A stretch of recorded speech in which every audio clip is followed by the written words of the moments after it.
안녕하십니까. 식경외과 의사 디스크닥터 김영우입니다. 오늘은 척추 수술의 성패 요인은 무엇인가에 대해서 말씀을 드리겠습니다. 척추를 치료하는 병원과 의사들이 많아짐에 따라서 저마다의 진단과 또 수술 방법, 치료 방법이 모두 다 제각각이고 따라 환자들의 그 치료 결과도 정말 천차만별입니다. 어떤 분은 수술 후에 완치가 돼서 계속 건강한 분도 있는 반면에 어떤 분은 어떤 치료 수술 후에 더 안 좋아져서 고생하는 경우도 있습니다. 그래서 오늘은 무슨 요인이 척추 치료와 척추 수술의 결과를 결정짓는가에 대해서 말씀을 드리고자 합니다. 먼저 이 주제를 다루기 전에 제 경험을 한번 말씀드리겠습니다. 21년 전에 제가 강남 세브란스 병원에서 임상 강사를 할 때 1년간은 스컬 베이스 서저리, 뇌 바닥 부위, 뇌의 그 아래쪽 부위에 생기는 종양을 수술하는 선생님께 1년을 배웠었습니다. 그 선생님께서 당시 우리나라 최고셨지만 또 미국의 최고 권위자이셨던 옆에 보이는 사진의 그 인물, 그 로튼 선생님을 초청을 해서 강의도 했었고 또 그분에게 또 카데바 실습도 했었던 기억이 있습니다. 이 로튼 선생님은 옆에 사진에서 보시는 것처럼 뇌 해부학 책을 아주 탁월한 그런 방법으로 직접 쓰셨고 또 사진도 아주 귀한 사진들을 많이 넣으시면서 뇌의 구조나 종양 수술할 때 필요한 그런 해부학적인 그런 지식들을 아주 풍성하게 담은 책을 경저를 남기셨습니다. 그렇기 때문에 수술하는 데 있어서도 상당히 정확한 수술을 하실 수 있었고 또 후학들을 잘 가르칠 수 있었던 귀한 분이셨습니다. 아마 그때가 70세가 거의 다 되셨었기 때문에 지금쯤 아마 돌아가셨을 가능성이 있습니다. 이분은 환자 한 분 한 분에 대해서 상당한 애착과 관심과 애정을 가진 분이라는 것을 강의를 할 때나 카데바 실습을 진행하실 때나 느낄 수가 있었습니다. 항상 말씀하실 때 For my patient, 내 환자를 위해서, 나의 환자를 위해서 이런 치료를 했고 이런 수술을 했고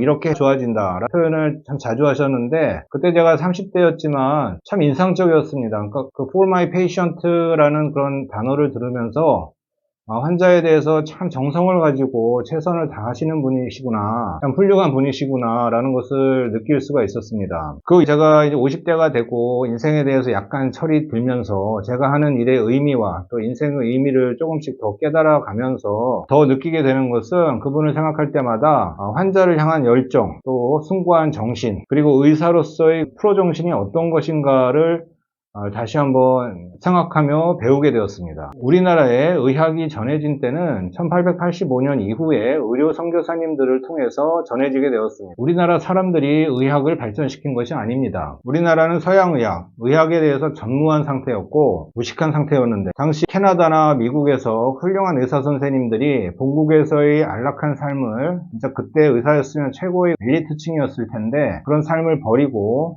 미개하고 참 여러 가지로 문화적으로 열악했던 우리나라에 오셔서 의학을 전수해 가면서 무식한 한국인들을 가르치시면서 한국인 의사들을 양성하기 시작하셨고 한마디로 의학을 그냥 이식한 그런 상태로 우리나라 의학이 처음 시작이 되었습니다. 그 이후에 제중원 세브란스 병원을 통해서 미국, 캐나다 의료 선교사님들이 계속 의학을 가르치시기도 하고 환자를 치료하시기도 하면서 의료가 발전이 되게 되었고 6.25 전쟁 이후에도 서양 의료 선교사님들이 계속 우리나라에 오셔서 도와주시면서 50년대, 60년대, 70년대까지 발전을 하게 되었습니다. 그러나 제가 요즘 의료 현실을 보면서 안타깝게 여기는 것은 우리나라의 훌륭한 의술을 전수해 주신 그분들이 기술은 전수받았지만 서양 의료 선교사님들이 환자에 대한 대가를 바라지 않는 희생과 섬김과 사랑 등의 숭고한 가치관은 전수받지 못했습니다. 의학이란 것이 특수한 학문이고 또 전문 분야이다 보니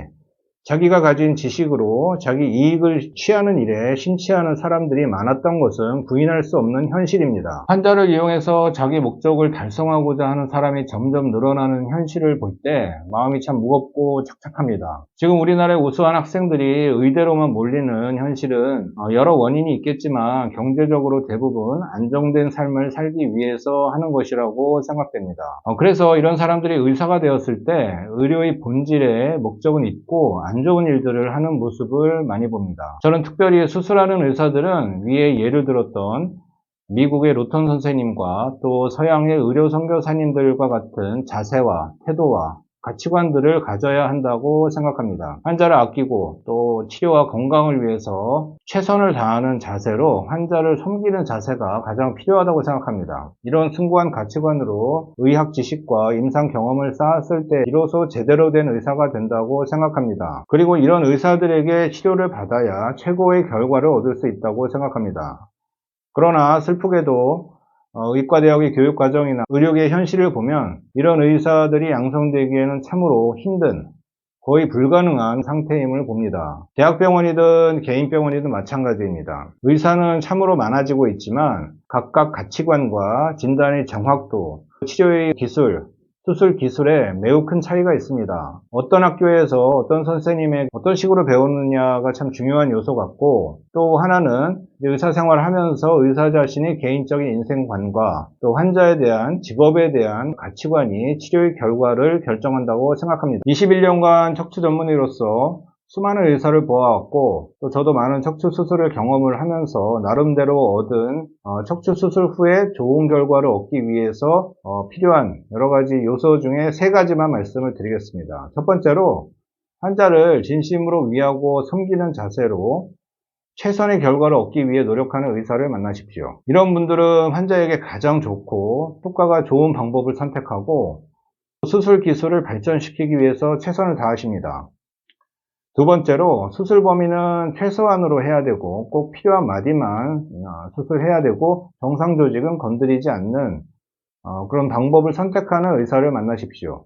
세 번째로, 진료 및 수술 경험이 풍부하며 인격적으로 갖추어진 의사를 만나야 됩니다. 의사도 환자를 잘 만나야 되지만 환자 측에서는 어떤 의사를 만나느냐에 따라서 수술 결과가 결정이 됩니다. 부디 위에 예를 들었던 뇌기저부 종양의 미국의 권위자셨던 루턴 선생님이나 1885년도 이후에 우리나라에 들어오셔서 의학 기술을 전수해 주신 의료 선교사님들과 같은 좋은 의사를 만나셔서 최고의 치료 결과를 얻으시기를 바라겠습니다.